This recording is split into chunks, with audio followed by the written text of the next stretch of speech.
కొందరు భక్తుల్లో నానావళికి ఏ దోషం కనిపిస్తుందో తెలియదు కానీ మసీదు బయట పొంచి ఉండి వారు బయటకు రాగానే పైబడి కొట్టేవాడు. వారు ఎందుకు కొడతావు అని అడిగితే నానావళి ఎందుకో పోయి బాబా అని అడుగు అని తాపీగా సమాధానం ఇచ్చి వెళ్ళిపోయేవాడు.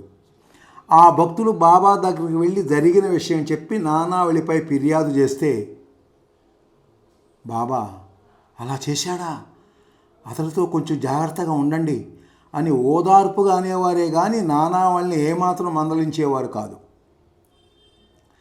నానావళి దాడి ఊరకే చిత్తగా వ్యక్తులపైనో లేక అనామక సాధు సన్యాసులపైనో ఉండేదా అంటే ఎంత మాత్రం కాదు. నానావళి బాధితుల జాబితాలో శ్రీ హెచ్వి సాటే, శ్రీ ఉపాసనీ బాబా మహారాజ్ వంటి అత్యంత ప్రముఖ సాయి భక్తులు ఉన్నారు. బాబాను అత్యంత సన్నిహితంగా సేవించిన ప్రముఖ భక్తుల్లో శ్రీ హరివినాయక్ సాటే ఒకరు. ఈయన ఆనాటి బ్రిటిష్ ప్రభుత్వంలో డిప్యూటీ కలెక్టర్గా పనిచేశారు. షిరిడీలోనే స్థిరపడాలనే సంకల్పంతో గురుస్థానం వేప చెట్టు ప్రక్కన స్థలం కొనుగోలు చేసి ఇల్లు కూడా కట్టించుకున్నాడు. అదే శ్రీ సాయి చరిత్ర చదివిన వారికి సుపరిచితమైన సాఠేవాడ. ఏ కారణం చేతనో స్పష్టంగా తెలియడం లేదు కానీ నానావళికి సాటే అంటే సుతారము గిట్టేది కాదు. తరచూ అతనిపై దాడి చేసి అవమానించేవాడు.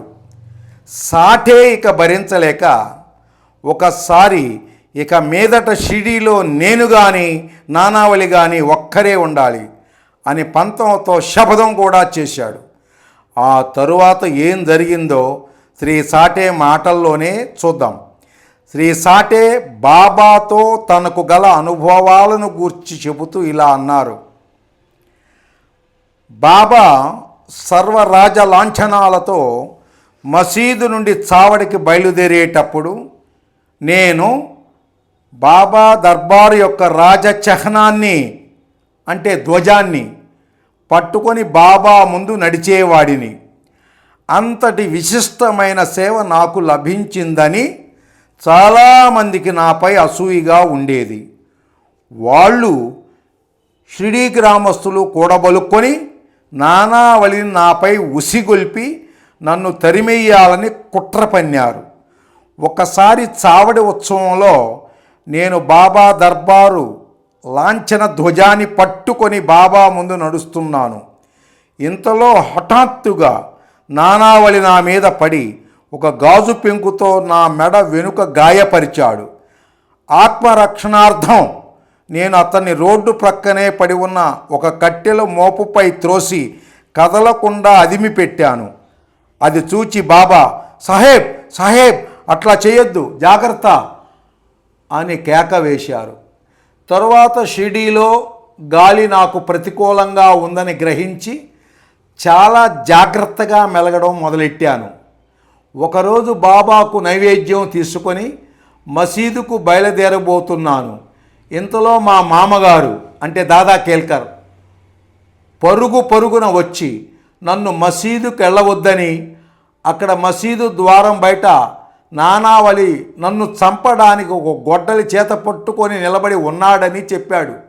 అంతే, నేను బాబా వద్ద సెలవు కూడా తీసుకోకుండా అటు నుండి అటే షిరిడీని శాశ్వతంగా వదిలిపెట్టి వెళ్ళిపోయాను. మరో సందర్భంలో నానావళి తనపై కక్ష కట్టడానికి గల కారణాన్ని వివరిస్తూ సాఠే ఇలా అన్నారు. 1915 డిసెంబర్లో దక్షిణ భిక్ష సంస్థను స్థాపించాను. దానికి నేను అధ్యక్షుణ్ణి. షిరిడీ సంస్థానం దక్షిణ భిక్ష సంస్థ ఆర్థిక సంబంధమైన వ్యవహారాలన్నీ నా స్వాధీనంలో ఉండడంతో నా మీద అందరికీ శత్రుత్వం పెరిగి నానావళి ద్వారా నన్ను షిరిడీ నుండి తరిమేసి ఆపై నాకు కోర్టు ద్వారా నోటీసులు ఇవ్వడం దాకా వెళ్ళింది. 1916లో సొంత ఇల్లు అన్నీ విడిచి షిరిడీ వదిలి వెళ్ళిన శ్రీ సాఠే మళ్ళీ షిరిడీలో అడుగు పెట్టడానికి సాహసించలేదు.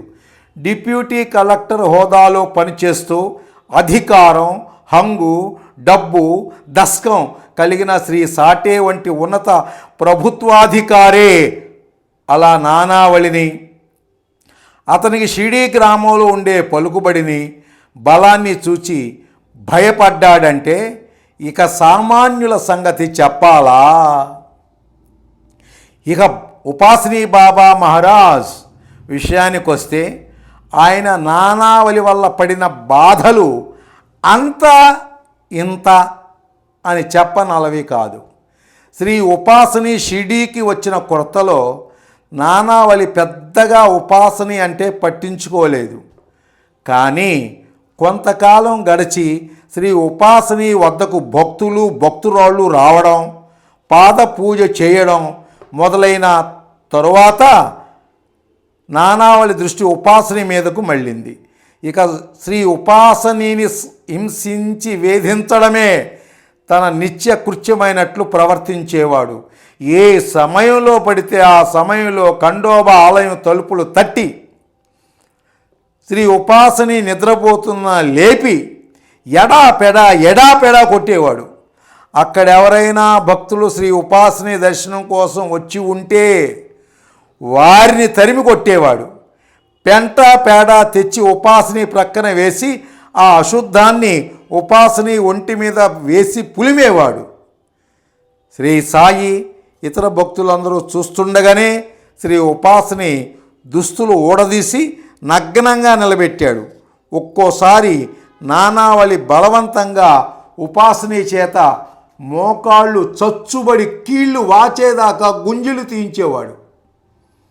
మరోసారి ఉపాసనీని మహా అవమానకరంగా బండబూతులు తిట్టేవాడు. ఒకసారి నానావళికి భయపడి శ్రీ ఉపాసని ఖండోబా గుడి సమీపంలో ఒక నిలువెత్తు గొయ్యి త్రవ్వి ఎవ్వరూ తనను సమీపించకుండా పైన ముళ్ళ కంప వేసుకొని దానిలో పడుకున్నాడు. నానావళి ఎలాగో వెతికి పట్టుకొని ఓపిగ్గా ఆ ముళ్ళ కంపనంతా తీసి ఉపాసనీని బయటికీడ్చి ఒళ్ళు హూనమయ్యేలా ఎడాపెడా కొట్టి తాపీగా తన దారిన తాను మరలి వెళ్ళాడు. ఉపాసని వెళ్ళి ఈ బాధలను గూర్చి బాబాతో మొరబెట్టుకుంటే బాబా అతన్ని ఓదార్చి నానావళి పట్ల జాగ్రత్తగా ఉండమని హితో చెప్పి పంపేవారు. కానీ నానావళిని మాత్రం మందలించేవారు కాదు.